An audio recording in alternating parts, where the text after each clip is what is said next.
Kabig tayo mga ating dakong pisalan dito lang sa dakong istasyon 91.5 Big Radio. At tuloy na natin pagbabasa po dun sa mga nag-text sa atin ng kanilang mga experience kung saan medyo na-jirits, nainis, naasar, at talaga naman bongga ang nagtaas ang kilay ng mga kabig time natin sa mga habit o nakasanayan ng kanilang mga jowa. Unahin na natin sa listahan ng isang winner naman, si Ate Debralyn Saltarin. Ayan, Ate Debralyn, ikaw ang nagwagi ng ating ito na ang load mo. Antabayanan mo lang ang load na mamaya ipapadala sa iyo, okay? Sabi niya, good noon, DJ Yami. Yani po. Ate, ang pinakaayaw ko po sa boyfriend ko is yung may lakad kami tapos ako lagi ang nauuna sa tagpuan namin. Kumbaga, andun na ako, wala pa siya. Ay nako, ang mga ganyan. Babagal-bagal sa lansangan na overtaken. Diba? Ang mga nagpapahintay, masyadong pasaway. Time is gold sa big time. Dapat yun ipaalam mo sa jowa mo, ate, na hindi habang buhay pwede niyang gawin ng Filipino time. Minsan may nakakainis na naman yung gano'n, ano? Usapan nyo alas 9 ng umaga, darating alas 9 ng gabi. Sabi naman ni Estrelita Mirabueno, okay, nagpapag-greet lang pala si ate. No ba yan? Greet mo kami, nakatunin kami palagi dito sa Salon de Elma sa Malaria. Staff na sila Estrelita, Nitz, Ann at Elma. Pating dalawang pinsan ko na nagpapareban. Sosyal, daming andan. Pati-apang sila sa inyo dyan ka big time. At syempre, ito naman, si Ate Ruth ng Nova. Sabi niya, share ko lang po yung boyfriend po ng friend ko. Nakasanayan ng mga ako ng kasal. Hanggang dumami na pong anak at lumaki ng pamilya nila.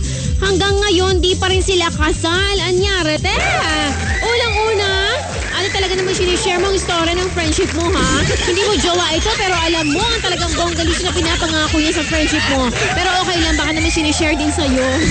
At na-share mo naman sa akin. Ngayon na-share natin sa mga kabig time natin. Ay, talaga nga naman ang balita, puma-fly soon.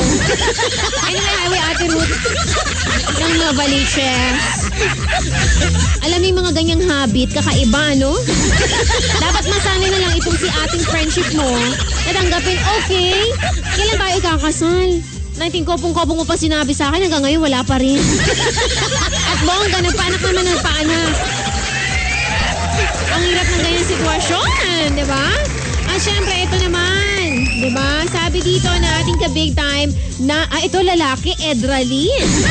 Ang pinakaayaw ko po sa girlfriend ko, nakakasanayan niya po na hindi maligo. Ay! Hygiene ang usapan dito. At DJ Yani, nahihirapan po akong tumabi sa kanya every night dahil feeling ko po katabi ko durian. Sobra. Grabe ka makapanlait, kuya, ang bango mo, ha. Alam mo yung mga ganyang problema, madaling pag-usapan sana yan ka-big time, no? Ano ba naman yung regaluhan mo? Nagdaan ng Pasko, Valentine's, sige susunod. Tistisin mo muna, January sa February na. Ano ba naman yung regaluhan mo siya ng kompletong set ng pampaligo? Ma-appreciate niya yun, diba? Okay, mga couples na toothbrush, diba? Yung couple towel. Gaganahan yung maligo. Sabay?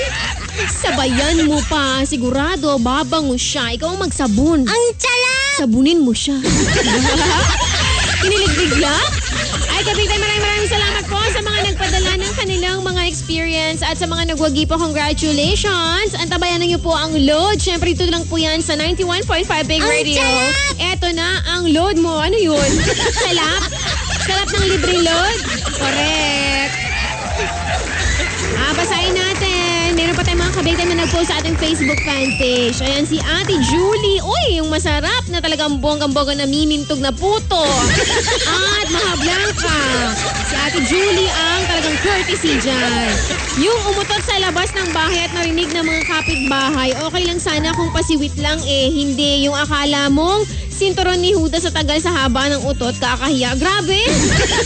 Jowa mo ganda natin, Julie?